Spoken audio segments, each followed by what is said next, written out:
성도 여러분 안녕하십니까? 주님의 선하신 사랑과 은혜가 날마다 우리들의 삶 속에서 함께 하셔서 우리로 하여금 믿음으로 살아가는 삶의 열매를 거두게 하시고, 그래서 또 주님께 저희들이 작지만 그것이 아무리 잔잔하다 할지라도 저희들의 삶을 통해서 아버지 앞에 영광 돌리는 그런 저희 일상이 되게 하시는 그 은혜를 인하여 감사하고, 또 그런 은혜를 누리기 위해서 날마다 주의 말씀 앞으로 함께 하신 여러분들이 계심을 인하여 또 주님께 감사합니다. 네, 굿뉴스 파노라마. 여전히 마태복음 10장에 나오는 주님의 파송의 변을 돌아보는 시간이 되겠습니다. 저는 지난 시간에 여러분들에게 굉장히 엄중하고 무서운 말씀을 좀 나눴습니다. 그러나 꼭 한번 다뤄야 될 이야기이기 때문에 여러분들에게 그런 좀 묵직한 화두를 가지고 여러분들을 대면한 것이죠. 여러분 한번 생각해 보셨어요? 주님이 나의 생명을 요구한다고 하실 때, 내가 이 복음을 위해서, 주님의 나라를 위해서 나의 이 모든 목숨을 드려야 된다고 할 때 여러분 대답은 어떠셨습니까? 예, 저 하겠습니다 라고 급하게 대답하지 않으셨어도 괜찮습니다. 그러나 지난 한 주 동안 여러분들이 그 문제로 좀 많이 고민을 하셨다면 그것으로도 굉장히 중요한 만족이 있다 이렇게 생각을 하면서, 사실 주님이 우리들에게 그렇게 말씀하시기 전에 이 세상에 있는 모든 신앙의 종류는, 모든 종교들은 대부분 다 그 신앙을 선택한다고 하는 것은 사실은 선택하는 사람들이 아무 생각 없이 해서 그렇지, 모든 신앙들은 다 목숨을 이렇게 전제로 그 신앙은 시작된다는 것. 특별히 그런 것들을 이렇게 구체적으로 네 목숨을 내놔라 이렇게 하는 신앙은 아무 데도 없습니다. 다만 기독교 신앙만 있습니다. 뭐라고요? 너가 나를 위하여, 내 나라와 내 의를 위하여, 천국의 복음을 위하여 너의 생명을, 네 목숨을 내놓아야 될 것이라고 하는 이런 말씀을 구체적으로 그 신앙의 주인이 명시하신 것은 오로지 기독교밖에 없는 것이죠. 그만큼 기독교는 생명의 종교라는 것에 대한 또 반증이 되겠습니다. 그래서 여러분들과 같이 기독교 생명의 종교를 선택한 우리들이 생명의 신앙으로서 우리의 생명의 주인이신 예수님을 믿고 이 모든 것들의 근원이신 참 하나님을 섬긴다는 이것은 우리를 이 땅에 살아가는 모든 것 같은데 죽음을 요구할 수도 있는 그 문제에 당면한다는 사실에 대해서 여러분들 이제는 한 번쯤 꼭 돌아볼 시간이 됐다 하는 것을 상기시켜 드렸습니다. 사실 예수님께서 우리들에게 내가 제자들을 보내면서 너 죽을 수도 있다 이런 말을 하시는 것은 하기 쉬운 일은 아니에요. 근데 그 말은 또 무슨 말이냐면은 너희가 죽을 수도 있다는 말 하시기가 쉬운 것도 아니고 죽음이 하찮다는 것도 아니에요. 그리고 제자들에게 왜냐하면 인생은 모두가 다 죽음을 두려워하니까, 그러나 제자들에게 주님은 말씀하셨습니다. 몸은 죽여도 영혼은 능히 죽이지 못하는 자를 두려워하지 말고 몸과 영혼을 함께 지옥에 멸하는 자를 두려워하라. 이 말씀을 우리는 이런 말씀을 통해서 무슨 영혼 불멸이다, 무슨 영원 지옥이다 이런 것들에 대해서 예수님이 이렇게 말씀하셨으니까 영혼은 불멸이다 이런 말들을 가지고 그런 논리적 구조를 가지고 또 교리적 그런 변증들의 주제로 삼는 이야기이기도 합니다. 그러나 이 본문의 말씀은 여기 마태복음 10장 28절에 나오는 그 몸은 죽여도 영혼은 능히 못 죽인다 이 말씀은 그런 우리들이 이야기하는 교리적 문제에 대한 이야기가 아닙니다. 이건 굉장히 중요한 이야기예요. 근데 여러분, 여기 이 말씀 속에는 어떤 의미가 숨어 있는가? 몸은 죽여도 영혼은 못 죽인다 이 말씀 속에는 무슨 말이 있는가? 너희들이 지금 나가서 제자들에게 하신 것이요. 너희 몸은 죽일 수 있다. 그러나 너희 영혼은 죽이지 못한다 이 말이잖아요. 그러니까 너희 영혼은 죽을 수 없다 이 말이죠. 왜? 예수 그리스도와 함께하면. 이 대단히 중요한 것이죠. 그러니까 이 말이 핵심입니다. 너희는 너희 눈에 보이는 가시적 그 몸은 사실은 어떤 몸입니까? 죄에 팔렸던 몸입니다. 우리들이 흔히 바울 서신을 통해서 이야기하는 옛사람입니다. 바울은 늘 옛사람 이 몸을 벗는 것을 얘기했죠. 바로 그거죠. 그러니까 너희가 죄에 익숙했던 너희 지난 옛생애는 지나가는 건데, 그런 옛생애는 지나가는데 그 옛생애를 담고 있는 몸도 결국은 지나가야 돼. 그런데 언제 그 옛생애를 담고 있는 몸이 지나가느냐, 죽느냐 하는 것은 언제냐 하는 것이 문제인 거죠. 어떤 이들은, 여기 제자들은 복음을 전하다 그런 일을 겪을 수 있습니다. 또 일반 다른 사람들은 그저 아파서 병들어서 갈 수 있습니다. 그리스도인이라 할지라도. 또 어떤 이들은 누구예요? 이렇게 그냥 자연스럽게 나이가 차가지고 연륜이 차면 그냥 그 몸은 떨어질 수가 있습니다. 그리고 어떤 때는 예수님이 오실 때 이제 이렇게 이 모든 이 옛사람, 죄에 익숙했던 옛 몸이 사라지는 경우도 있죠. 이거는 이제 장막 같은 이제 그런 몸이다 얘기할 때. 그러니까 여기 주님이 말씀하신 이 마태복음 10장 28절에 나오는 몸은 죽여도 영혼은 못 죽이는 이 말씀은 그냥 이게 무슨 뭐 영혼은 불멸이야. 뭐 여기 지옥이 있으니까 지옥에서 불불 활활 타. 이걸 얘기하려고 한 것이 아니라는 걸 여러분들이 좀 알아주시면 좋겠어요. 이 얘기는 다시 말씀드리지만 어차피 우리의 옛생애를 담고 있는 이 몸, 옛사람은 죽게 돼 있다. 죄의 삭신 사망으로 죽게 돼 있다. 우리는 이제 이 모든 것들은 다 의미 이렇게 그렇다. 그러나 그런 몸이 죽는 것일지라도 사람들은 두려워한다. 근데 우리 보고 뭐라 그러는 거예요? 너는 두려워할 필요가 없다. 그건 옛사람이 가는 거야. 너는 하나님과 관계에서 있는 너희의 새 생명은 영원히 죽을 수 없어. 이 새 생명은 아무라도 건들 수 없어. 왜냐고요? 요한복음 10장 28, 29절 아버지는 만유보다 크시니 어때요? 모든 누구한테도 아버지 앞에 손에서 뺏을 자가 있다 없다? 없다. 우리가 한번 주님의 이렇게 이름을 영접함으로 말미암아 하나님의 자녀가 되면 만유보다 크신 아버지는 절대로 우리의 영생을 뺏기지 않습니다. 그러면 예수님 안에서 여러분들의 영혼은 어때요? 죽을 수 없는 운명이죠. 그런데 그런 운명자인 제자들이 어떻게 네 몸은 죽일 수 있다 이 말은 옛사람의 몸을 의미한다는 걸로 이해해 주시면 매우 단순하게 얘기할 수 있습니다. 그러나 그 옛사람도 두려움의 대상이다. 우리가 죽음을 두려워하는 두려움이라고 하는 것은 사실은 옛생에서 나타나는 거지 새로운 생에서 나타나지 않습니다. 왜요? 두려움은 뭐 하지 않기 때문에 오는 것이니까 믿지 않기 때문에 오는 두려움이죠. 그러니까 그것을 두려워한다는 것은 옛생에 대한 아직도 벗어나지 못한 삶을 의미하는 것이죠. 그래서 여기 이 말씀을 조금 더 다른 의미로 깊이 생각하면 두려워하지 말아라. 옛생에는 그냥 가는 거야. 그 옛생애를 담고 있는 그 몸조차도 갈 수 있어. 그런데 너희는 이번에 복음을 위하여 나의 나라를 위하여 이 몸을 잃어버리는 거 아니냐.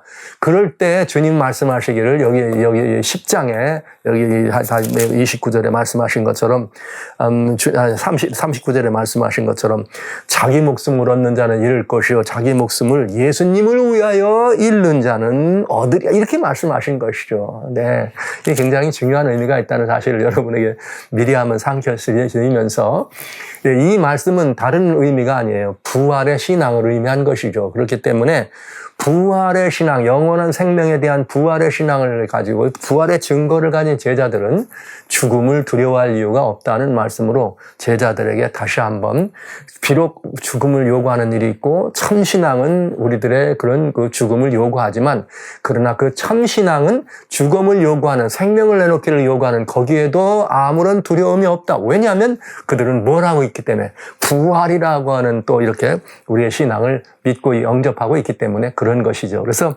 이 복음은 마태복음 10장 28절의 이 말씀은 몸은 죽여도 영혼은 능히 죽이지 못한다 이 말에는 굉장히 중요한 말이 많이 들어있어요. 참신앙의 모습이 들어있고 또 우리의 부활의 신앙의 참된 모습이 들어있는 것을 여기 알 수가 있게 됩니다. 그러면서도 우리 여기 조금 더 돌아볼 필요가 있죠. 뭘 돌아볼 것인가. 이제 28절부터 몇 절 좀 읽겠습니다. 몸은 죽여도 영혼은 능히 죽이지 못하는 자들을 두려워하지 말고 오직 몸과 영혼을 능히 지옥에 멸하는 자를 두려워라. 우리의 진정한 두려움은 이 땅에 있는 여러 가지 이런 것들이 아니라 심지어 무엇일지라도 우리의 이 몸을 데려가는 몸을 죽게 하는 그런 일이 있을지라도 뭐 하지 말라. 두려워하지 말라. 왜 그런가? 두려워할 이유가 없는데 두려워할 필요가 없는 이유는 무엇인가? 여기 이렇게 돼 있네요. 참새 2마리가 한 아사리온에 팔리는 거 아니냐. 그러나 너희 아버지께서 허락지 아니하면 그 하나라도 땅에 떨어지지 않는다. 너희에게는 머리털어까지 다 세신 바 되었으니 두려워하지 말라. 너희는 많은 참새보다 귀하니라. 그러니까 누구든지 사람 앞에서 나를 시인하면 나도 하늘에 계신 내 아버지 앞에 저를 시인할 것이요. 누구든지 사람 앞에서 나를 부인하면 나도 하늘에 계신 내 아버지 앞에서 저를 부인하리라. 이렇게 말씀하신 것이죠. 오늘 여기까지 이 말씀을 보면서 많은 이야기를 나눠야 되지만 또 그냥 단순하게 여러분과 몇 가지만 나눠 말씀을 좀 드리도록 합니다. 기독교 신앙이 생명의 종교라고 하는 것은 뭐 이 말 없는데, 우리 주님께서 우리의 목숨을 요구하는 일 앞에서 두려워하지 말라 이렇게 말씀하신 이유는 뭐에 대한 약속이에요? 부활에 대한 약속. 그렇다면 우리는 뭐냐? 그 부활에 대한 약속을 믿는 신앙이라 해야지. 그래서 기독교 신앙은 무슨 신앙이에요? 생명의 종교라는 말보다는 부활의 신앙이다 이런 표현을 하는 것입니다. 그래서 이 부활의 신앙이라는 것은 너무나 중요한 것이에요. 그러니까 그리스도의 제자란, 무릇 그리스도의 제자란 다른 이름으로 그리스도의 증인입니다. 그리스도의 증인이란 무슨 증거를 가진 사람들인가? 부활의 증거를 가진 사람들입니다.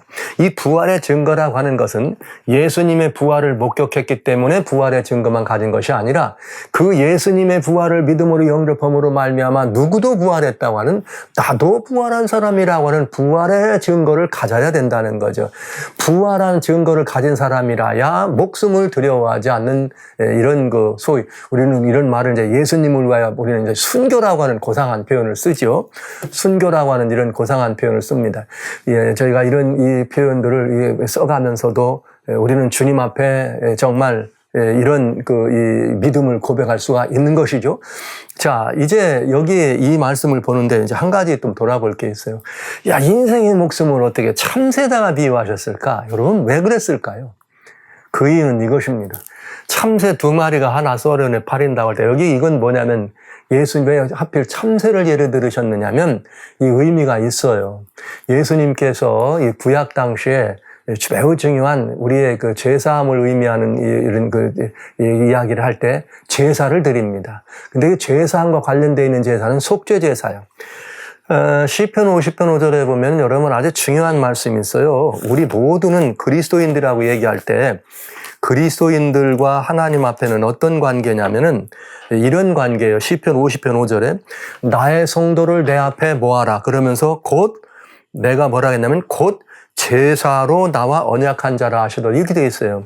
예수님이 성도라 부를 때는 뭐로 언약한 자다? 제사로 언약한 자다 그러셨습니다. 근데 이 제사는 특별히 어떤 제사냐면은 제사는 5대 제사가 레위기 1장부터 10장까지 들어있는데 그 5대 제사 가운데 하나님과 우리 사이의 관계가 이렇게 죄로 말미암아 깨졌지만 깨진 이 관계를 회복하는 제사를 속죄 제사라고 그래요. 이 속죄 제사는 어떻습니까? 이 속죄 제사는 어떤 일인가 하면은 반드시 피 흘림이 없으면 안 되는 제사입니다. 그래서 이 속죄제를 드리는 데는 여러 종류가 있어. 이렇게 이스라엘 회중 전체를 위한 것이나 아니면 제사장들이 이렇게 해서 드렸던 속죄제는 뭘 드리느냐? 송아지를 드려. 그러나 족장이나 이렇게 평민들이 드릴 때는 염소나 양을 드립니다. 근데 이렇게 염소나 양을 이렇게 제사로 드리는데 반드시 이렇게 하나님 앞에 이렇게 우리가 관계를 회복하기 위해서 그런 이 모든 관계에 이런 모든 일을 들어갈 때는 속죄 제사를 드릴 때는 피 흘림이 있어야 된다. 그 양과 염소와 피 흘림이 이렇게 들어가 있습니다. 그런데 여기에 또 뭐가 있느냐면은 이런 속죄제를 드리는 것 가운데 주님과 우리 사이의 관계가 완전히 회복됐어요. 그래서 속죄제를 드려요. 근데 회복된 이후에도 우리가 잘못할 수 있습니까? 잘못할 수 있죠. 뭔가 부족하면 우리가 어떻게 될 수 있어요? 좀 이렇게 우리의 이런 부족함을 인해서 넘어지고 실족할 수 있습니다. 그러면 그때는 어떻게 해야 돼요? 아버지 앞에 내가 또 잘못했습니다. 우리 죄를 또 회개하잖아요. 그때 관계가 회복된 사람이 관계를 지속적으로 유지하기 위해서 드려야 되는 제사가 속건제라는 제사가 있습니다. 이것도 속건제도 속죄제 하나죠. 그런데 이 속건제를 드릴 때는 이렇게 돼 있어요. 여기에 레위기 5장 7절에 만일 힘이 어린 양에 미치지 못하거든 그 범과를 속하기 위하여 산비둘기 둘, 집비둘기 둘 이렇게 하면서 새로 이렇게 이 제사를 드릴 수가 있습니다. 그래서 이거하고 가장 중요하게 신뢰되는 것이 이제 또 어떤 문제인가 하면 문둥병자가 이렇게 이런 문둥병이 회복됐을 때 우리는 산새, 이를 잡아가지고 할 때 여기에 이 속죄제를 드리지 못하고 속죄제로 양이나 이런 걸로 드리지 못하는 사람들은 뭘 또 드렸는가 하면 이렇게 새를 잡아가지고 드렸다 이 말이에요. 근데 참새 2마리가 하나짜리온에 팔리는 것이 아니냐 할 때 이럴 때도 이 참새도 뭐에 해당되느냐? 그 참새 목을 따서 이게 피를 뿌리는 그런 이런 이 제사의 종류에 포함되는 것임을 우리는 보게 됩니다. 자, 여기서 이제 우리는 이제 뭘 이렇게 알 수 있는가 하면은 이런 일들을 겪을 때 그 제사를 드릴 때 참새 2마리를 드리는 것을 예로 잡은 것은 다른 것들을 얘기하지 않고 참새를 여기다가 이렇게 이 제물로 잡았던 것은 다시 말씀드리지만 뭐를 의미한다고요? 참새를 잡아 이렇게 드린 것은 하나님 앞에 드려지는 속죄죄의 이런 이렇게 제물이었다 이런 것들을 우리가 있습니다. 그래서 우리 이 주님께서 이 참새를 예를 들어서 제사로 하나님과의 관계를 회복하는 속죄 제물을 들어주면서 참새 2마리를 한 아사리온에 팔았다. 그래서 이제 이 참새는 되게 뭐가 되는 거예요. 아주 싸고 그 생명에는 가치가 없는 것 같지만은 하나님과 우리 사이의 관계를 늘 지켜주는데 그 피로써 하나님께 나갈 수 있는 제사의 예물이라고 하는 의미에서 참새를 예를 들을 수 있었다는 사실을 여러분 한번 기억해 주시고요. 인생을 그렇지만 어떻게 참새에 비유할 수 있습니까? 그러나 여러분 여기에는 오히려 더 어떤 이 내용을 우리들이 이해할 수 있는가 하면 그런 미물일지라도 참새 같은 그런 미물일지라도 하나님께서 허락치 않으면 안 떨어진다 이 말은 모든 생명은 하나님이 주장하신다.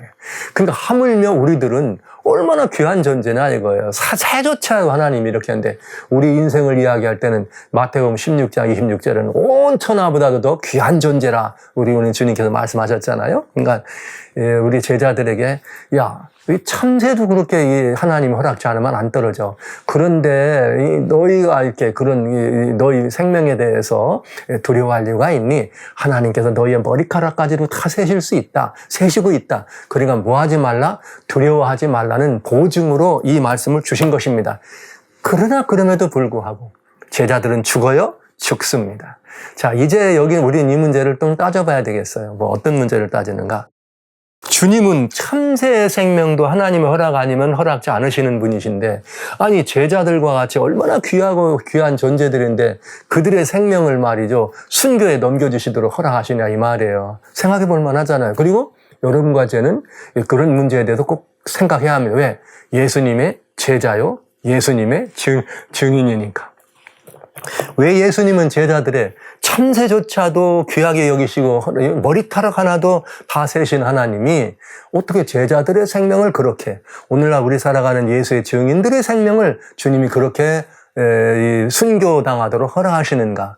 이 좀 생각해 봐야 되지 않겠어요? 그래서 이 문제에 대해서 오늘은 여러분과 같이 간단하게 말씀 좀 드리겠습니다. 아주 깊고 무슨 심오한 철학적 사변적인 얘기 하지 않겠습니다. 성경에 있는 말씀으로 여러분 왜 하나님은 이렇게 참새보다도 귀한 인생, 머리카락까지도 세는 우리들을 그렇게 죽음에 이르도록 순교의 자리에 들어가도록 허락하셨는가? 이 이유에 대해서 생각해 보는 것은 아주 큰 이익이 있을 것입니다. 한번 생각해 볼까요?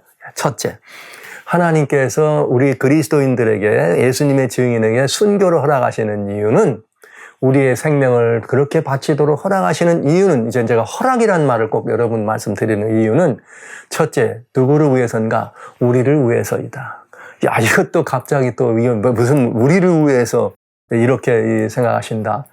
우리를 위한다고 하는 것은 무슨 말이냐면 여러분 죽고 사는 모든 문제는 어디에 달렸다? 우리의 신앙에 달렸다. 근데 우리가 섬기는 신앙은 어디에 있어요? 하나님, 참 하나님을 섬기느냐 안 섬기느냐에 달려 있습니다. 그렇다면 우리들은 신앙의 문제라 그러면 하나님을 믿는다, 예수님을 믿는다 할 때 우리들이 고백을 한다면 우리는 꼭 뭘 생각해 봐야 되냐? 우리가 고백한 이 신앙이 참이냐 이거예요. 얼마든지 사람들은 말이죠 임시방편으로 자기의 목숨을 위태로울 때 거짓말도 할 수 있잖아요. 그런데 여러분 다 속일 수 있지만 하나님은 속일 수 없습니다. 그러니까 여기 이 첫째제가 우리를 위한 것이라고 하는 건 바로 이런 것이죠. 우리가 가진 신앙이 참이냐 거짓이냐에 대해서 이건 누구를 위한 것이에요? 나를 위해서 하나님 앞에서 참을 이렇게 고백할 수 있는 굉장히 중요한 그런 이 사건이 되기 때문에 이건 우리들의 이야기다 이런 말씀을 드리게 되겠습니다. 그러니까 참신앙이라고 하는 것은 참신앙이라고 하는 것, 이 말은 무엇인가? 우리가 하나님 앞에 우리의 모든 이 생명을 드릴 수 있는가? 근데 우리가 이 신앙을 다른 말로 말하면 우리가 이 생명을 드릴 수 있는가 없는가는 어디에 달렸느냐? 신앙의 고백에 달려 있지 않아요. 우리가 가진 그 신앙의 내용에 달려 있어. 근데 우리는 어떤 신앙을 가진 사람이냐? 부활의 신앙이 있죠. 나는 죽는다. 그러나 나는 다시 살다.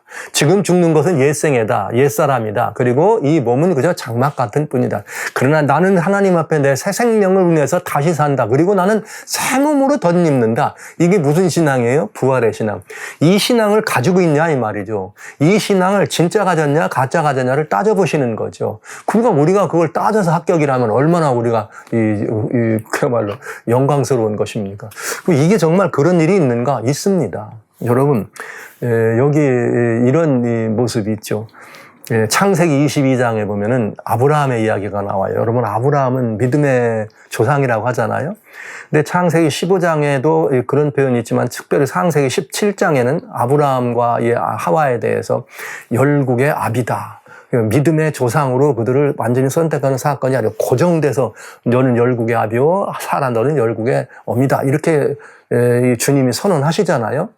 그랬는데 창세기 22장에는 아브라함에게 이삭을 선물로 주신 다음에 모리아산에 가서 이삭을 드리라고 하십니다. 그때 이 아브라함이 여러분 어떻게 했겠어요? 아브라함이 모리아산에 가서 이삭을 이렇게 드리는 그 사건을 여러분 어떻게 생각하십니까? 매우 단순한 것 같죠? 상당히 깊은 의미가 있지 않겠어요? 그러나 한 가지는 확실합니다. 여러분이 만약 아브라함 자리에 있다고 생각해 보세요. 여러분이 100세는 고사하고 한 30이나 40 늦지막하게 외동 아들 하나 얻었다고 생각해 보십시오. 근데 하나님께서 그 아들을 내놓으라 그러면 여러분은 어떻게 하실래요? 여러분은 어떻게 하실래요?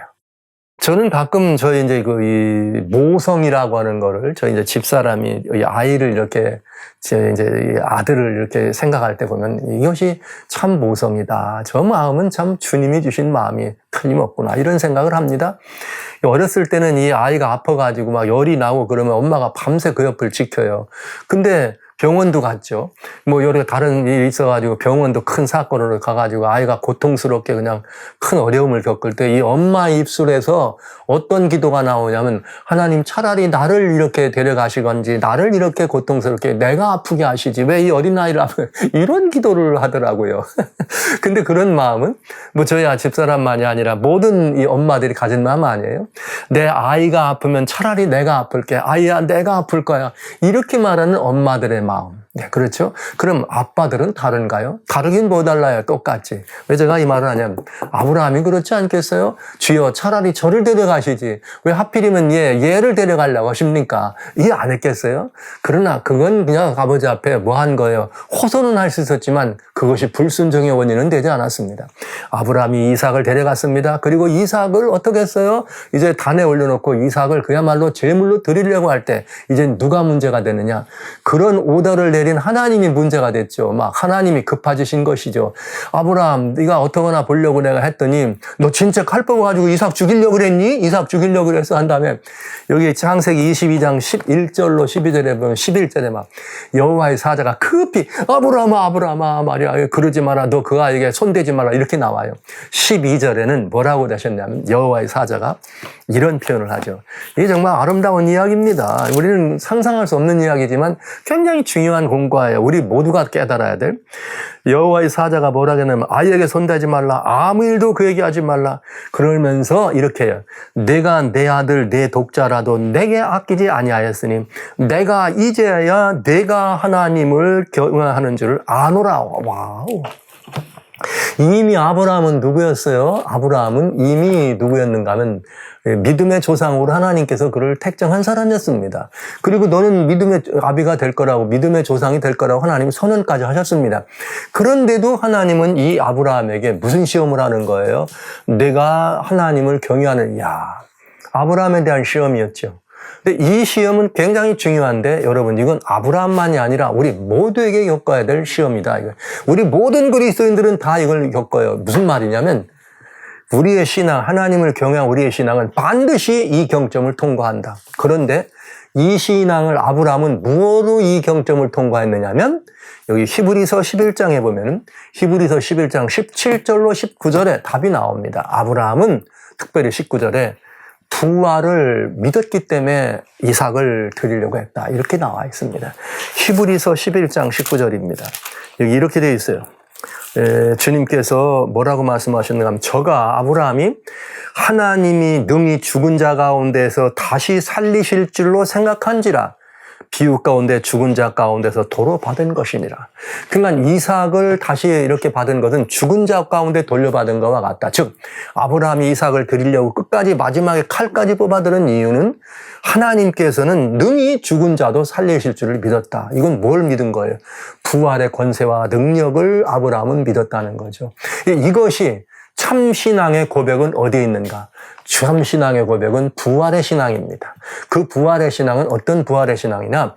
예수 그리스도의 부활을 믿는 것만 아니라 나의 무엇도 믿는 거예요? 나의 부활도 믿는 것입니다. 내가 주님의 죽으심과 합하여 죽고 주님의 부활과 합하여 부활한 생명이라는 사실을 믿는 것. 이 신앙이 부활의 신앙이에요. 이 증거가 바로 예수의 증거다. 부활의 증거다 이거죠. 우리 모두는 이 증거를 가져야 돼요. 참된 증인으로서. 이게 대단히 중요한 것입니다. 그래서 여러분, 이건 뭐 이제 이게 이런 시험들, 데살로니가 후서 이렇게 데살로니가 후서에 보면 1장에 보면 4절 5절에 그런 말이 있어요.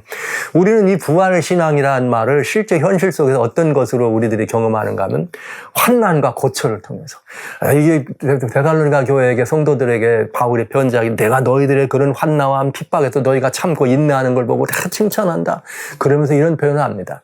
너희가 그것을 잘 통과한 다음에 하나님 나라에 합당한지를 하나님이 뭐 하는 거다? 하나님께서 하나님 나라에 합당한지를 심판하는 거야. 말하자면 시험하는 거야. 누가 받은 시험이에요? 아브라함 받은 시험. 여러분과 저도 받아야 될 시험. 이제 만약에 우리가 짐승의 우상과 짐승의 표를 이렇게 경배하거나 받게 하는 일이 벌어질 때 안 하면 뭘 하는 거예요? 죽는 거죠. 안 하면 죽는 거죠. 그때 그걸 안 받는다는 거는 뭐 하는 거예요? 우리는 이 부활의 신앙을 어떻게 하는 거예요? 믿기 때문에 이 부활의 신앙을 가지고 있기 때문에 안 받을 수 있는 것입니다. 그래서 예수의 증거는 마지막 최후의 환난은 걸 통과하고 최후의 그런 시험을 통과할 수 있는 아주 중요한 증표가 된다. 이 말씀을 전 별미요한 계시록에서 우상을 이기고 짐승의 표를 이기는 비결은 예수님의 증거라는 말씀을 수차례 여러분들에게 말씀을 드린 것입니다. 이것이 너무나 분명한 것이죠. 그래서 이것은 누구의 유익을 위한 것이다? 하나님 나라에 너는 합당한 사람이라는 것으로 우리 모든 그리스도인들은 함께 이 시험 앞에 서야 되고 이 시험을 통과하는 것입니다. 그러니까 우리의 순교라는 것, 막상 순교를 당하든 순교의 위치에 갔지만 순교에까지는 들어가지 않든 순교에 버금가는 환난과 핍박에 우리가 떨어지는 것은 결국은 첫째는 누구를 위함이냐? 우리를 위함이다. 어떤 일이에요? 내가 참 하나님을 경배하는가, 참 하나님을 경외하는지에 대한 뭐예요? 그건 테스트입니다. 이건 아주 중요한 것입니다. 모두는 이 과정을 겪어야 합니다. 그래서 아유 하나님 너무하세요. 안 겪어도 될 건데 그건 우리 마음이고 우리 생각이죠. 여러분, 그러니까 참신앙은 하나님을 속일 수가 없습니다. 그러니까 진짜 신앙이냐 가짜 신앙은 바로 여기서 드러난다고 하는 것 여러분 꼭 기억해 두시기 바랍니다. 그래서 부활의 신앙은 우리 기독교가 생명의 종교라고 얘기할 때 우리의 신앙은 생명의 신앙, 참 신앙은 참 생명을 얻는 것이다. 이렇게 주장할 때 거기에는 뭐가 들어가느냐? 그 생명은 참신앙의 고백은 부활의 증거를 가지고 있을 때 그것이 진정한 고백이 된다는 것이죠. 나는 죽을 수 있는 자리에 들어갈 수 있다. 그러나 그 죽음을 내가 맞이할 수 있다. 뭘 믿기 때문에? 부활을 믿기 때문에. 이렇게 된다면 우리는 참신앙의 소유자로서 주님 앞에 서게 될 것이고 아브라함만 그런 소리 듣는 거예요. 아니에요. 아브라함아 내가 내 아들 독자라도 아끼지 않고 말이야. 나한테 드리려고 그랬지. 너 하나님 경배하는 걸 내가 이제 인정해 줄게. 아브라함만 그런 거 아니에요. 여러분과 저도 마찬가지예요. 어쩌면 여러분 중에는 어떤 이는 이미 그런 과정을 통과한 분도 있을 거고 어떤 분들은 아직 지금 현재 그런 과정을 통과하고 있는 분도 있을 것입니다. 여러분 두려워 마십시오. 우리의 신앙은 부활의 신앙입니다. 부활의 증거를 가진 육체의 죽음만이 죽음 아닙니다. 우리의 모든 삶에서 반드시 이런 그 테스트는 있다는 사실. 그리고 우리 앞에 놓여져 있는 마지막 시대에 짐승의 우상이 경배하라고 강요되고 짐승의 표를 받지 않으면 사고 파는 일을 못하겠다는 일이 강요될 때 그 안에서도 우리는 담대하게 그 모든 것들 오라 말이야 사단의 시험이요 오라 말이야 어둠의 권세 무슨 이 난리여 말이지 오라 말이야 짐승의 우상이여 나하고는 상관없다. 왜요? 나는 이미 부활한 생명으로 주님과 함께한 사람이야. 나는 당신들이 나를 죽게 한다 할지라도 나는 뭐 할 수 없어요. 그 죽음은 아무것도 아니야. 그냥 옛사람 가는 것뿐이지. 나는 내 생명 안에 새 생명이 있어. 그리고 나는 주님께서 나를 새로운 몸으로 주실 것 난 기다리는 사람이야. 바울의 고백처럼 차라리 어떻게 하는 것? 나는 이 시간을 어떻게 하는 것? 장막 같은 옷 먹고 싶어. 예. 이것이 바로 여기 몸은 죽여도 영혼은 두려워하지 말라고 하시면서 두려워하지 말라고 네 참새보다 귀하잖아. 그러나 내가 너희의 그런 순교도 허락한다 하는 말씀을 주신 이유는 누구를 위해서? 제자들을 위해서. 제자들의 신앙의 순결과 올곧음을 주님이 받으시고 영접하시기 위해서.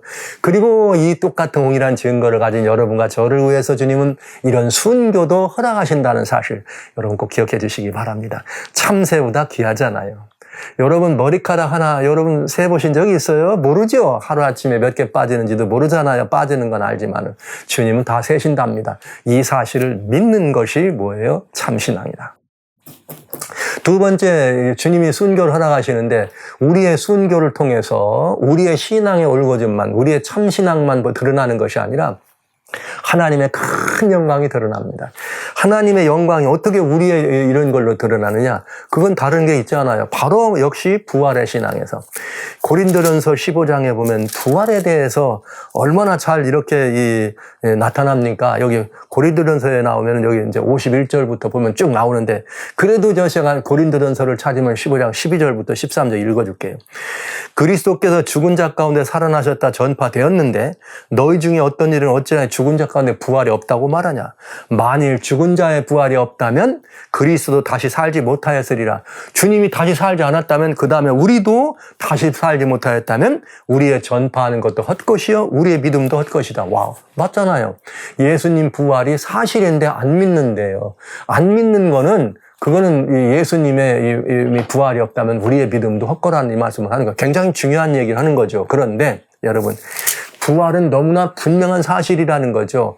예수님이 부활해서 말이야 500여 명 이상에게 다 나타났는데 말이야 이건 못 믿는다는 게 말이 돼! 이 말을 하는 거죠. 그러면서 51절에 이렇게 돼 있어요. 보라 내가 너에게 비밀을 말하는데 우리가 다 잠잘 것이 아니다. 마지막 나팔에 순식간에 호련이라 변화하려니 나팔 소리가 나면 죽은 자들이 썩지 아니할 것 다시 살고 우리도 말이죠. 어떻게 할 거예요? 살아있는 우리도 변화하리라. 그러니까 사도 바울도 말이죠. 자기 생에 예수님 오시길 기대한 거죠. 그러면서 말이요, 이거 우리가 일어나면서 썩질 것이 말이에요. 썩지 않을 믿고 54절. 뭐라 하겠는가 하면 사망의 이김을 삼킴받고 기록된 말씀이 응하리라. 기록된 말씀이 응하리라. 55절. 사망아 너의 이기는 것이 어디 있느냐. 사망에 너의 쏘는 것이 어디 있느냐. 와. 이 어마어마한 사망조차도 비웃으시는 하나님의 권세가 등장할 때 사망조차도 웃고 말이죠. 사망아 너의 쏘는 것 어디 있어? 그러면서 사망 가운데 속해 있던 당신의 자녀들을 불러내실 때 사망이 더 이상 그들을 붙들지 못하고 다 내놔야 될 때 말이죠. 땅이 내놓고 바다가 내놓고 채로 된 사람이 나오고 말이죠. 공중에 흩어진 사람들이 나올 때 와우.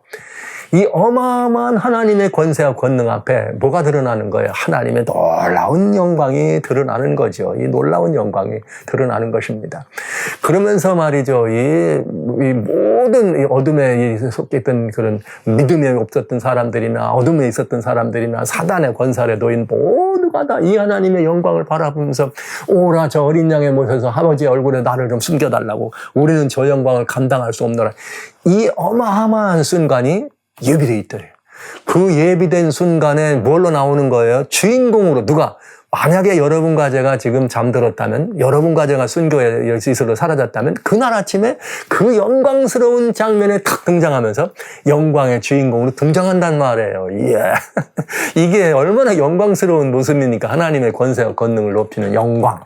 그래서 저는 살든지 죽든지 우리들은 어떻게 한다? 주님의 영광을 위하여 하라는 이 말이 바로 마지막 그 자리, 예수님 오실 때 그 자리에 서는 자만이 살든지 죽든지 그리스도의 영광을 그러기 위함이라고는 이 말을 완성시킨 사람이라 저는 이렇게 말씀을 드리겠습니다.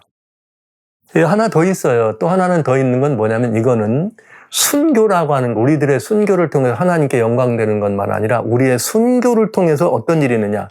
우리의 생명은 또 다른 생명을 낳는다. 즉 이 말은 순교가 또 다른 많은 제자들을 주님께로 인격하는 그런 일을 보게 됩니다.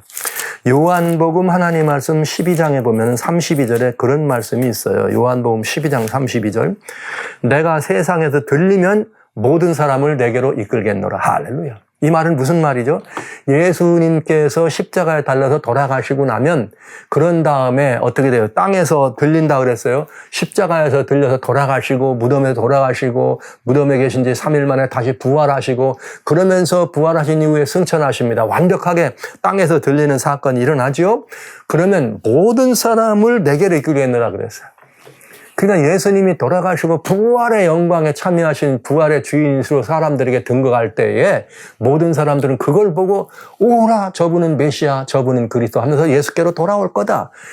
야, 이것이 주님의 말씀입니다. 그러니까 뭐냐, 예수님이 높이 들리시면 사람들이 들어온다. 십자가에 달리시고 부활하시면 들린다. 그러니까 성도의 순교는 역사 속에서도 많은 사람들이 순교당하는 걸 보면 사람들이 더 이상 예수께로 나오지 말아야 되잖아요. 그런데 사람들은 예수님께 이름으로 순교당하는 걸 보면서 더 많이 믿었어. 로마 말하자면 그 제국 당시에 로마 제국 당시 사도 바울 때 얼마나 많은 사람이 순교당했습니까? 그러나 그 많은 순교자들이 또 다른 이렇게 순교를 가져오면서도 여전히 그리스도인들을 낳게 해가지고 그때 당시에 약 한 500만의 사람이 있었다 그래. 이야, 500만이면 어마어마한 숫자였죠. 네. 이것처럼 뭘 말하느냐? 예수님이 들리면 사람들을 끈다. 그 예수님이 언제 들리느냐? 그리스도인들, 우리들이 예수의 이름 때문에 순교를 당하면 예수님 이름이 높아지는 거죠. 예수님의 이름을 높이 들 때 거기에 그 순교로 많은 사람들이 주님께로 돌아옵니다. 그래서 그리스도인의 순교는 또 다른 그리스도인들을 낳는다.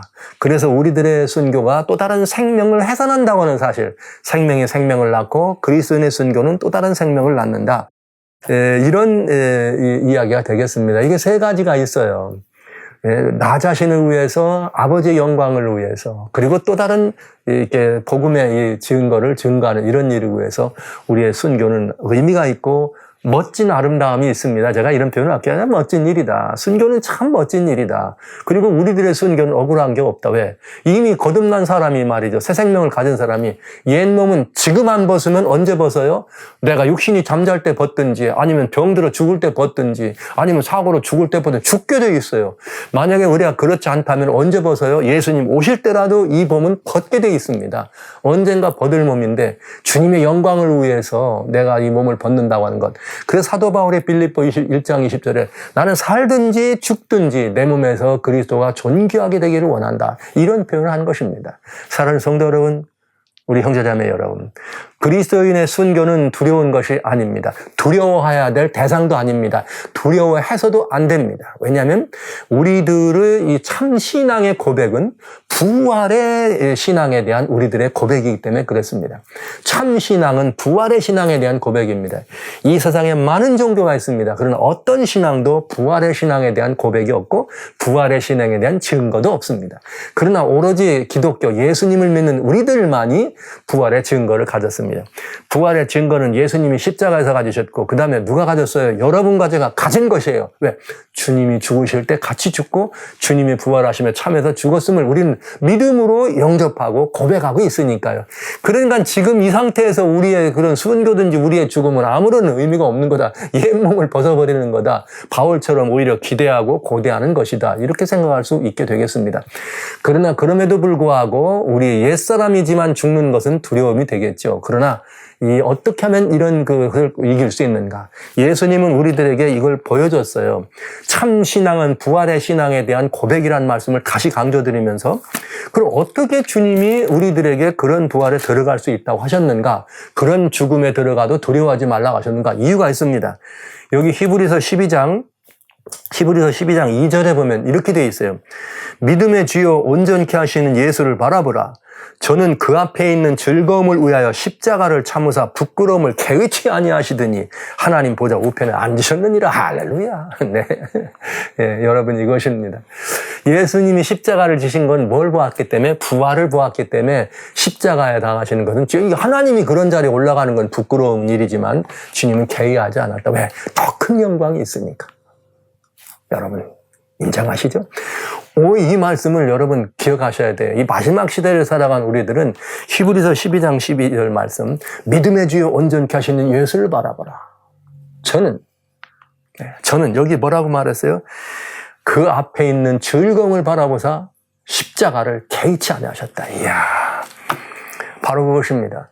부활의 신앙을 증거로 가진 사람들은 십자가의 죽음을 개의치 않습니다. 부활의 신앙을 자기의 증거로 가진 사람은 이 땅에서 순교를 개의하지 않습니다. 이것이 오늘 주님께서 제자들을 파송하시면서 보여주신, 가르쳐주신, 각인시켜주신 파송의 배언이었습니다. 동일한 제자들, 오늘 저와 여러분 동일한 제자입니다. 동일한 증인입니다. 우리들에게 주시는 동일한 말씀입니다. 그대들은 이 세상에 나가서 두려워하지 말라. 참새 한 마리도 아버지가 허락지 않으면 안 떨어진다. 너에겐 머리카락 하나도 다 샜다 이 말이야. 뭐 아침에 머리 감았더니 몇 개 빠졌다고 말이야. 그거 고민하지 마세요. 하나님이 다 세고 계세요. 그런데 중요한 건 그거 참새보다도 너희는 너무나 소중한 존재가 아니냐. 심지어 참새조차도 하나님의 뜻 안에 머물러 있는데 너희들일까 보냐. 그러면서 너희의 신앙이 뭐기만 하면 참신앙이만 하면. 이미 제자들은 그런 부활의 권능을 이미 예수님과 함께 머물 때 보았잖아요. 내가 이 생명의 주인인 걸 너희는 보았지. 그러니까 아브라함이 그랬듯이 너희들도 어떡하라? 부활의 신앙을 가지고 몸 죽는 거 두려워하지 말라. 몸 죽는 거 두려워하지 말라. 그건 옛사람 그냥 가는 거야. 너희들은 뭐가 예비되어 있어? 새로운 몸, 새로운 피조물이 가져야 될 새 몸이 있어. 이것이 바로 부활의 신앙입니다. 사랑하는 성도 여러분, 형제자매 여러분, 여러분들에게 주님께서 여러분들 심령에 새 생명으로 부활하신 여러분들이 있을 때 주님은 여러분들이 지금 현재 있는 이 장막 같은 몸을 벗고 새 몸으로 덧입기를 기다리고 계십니다. 예수님 오실 때 이 옷을 입든 우리가 육신적으로 연약해서 주님 오시기 전에 잠든다면 그때 우리가 이 몸을 벗든 아니면 우리가 환난과 핍박 중에서 이 몸을 벗든 우리에게 새 몸을 예비하셨다는 사실을 믿는 것, 이 부활의 신앙, 이것이 참신앙의 고백입니다. 여러분과 제가 이 오늘날 참신앙의 고백을 가지고 이 세상에 나갈 때 무엇인들 두려움 없이 이 신앙인으로서 정말 예수님의 이 증거를 가진 사람으로 등장할 수 있다는 사실을 말씀드리면서 여러분 모두를 이 참신앙을 고백할 수 있는 참된 부활의 증인으로 여러분 모두를 초청합니다.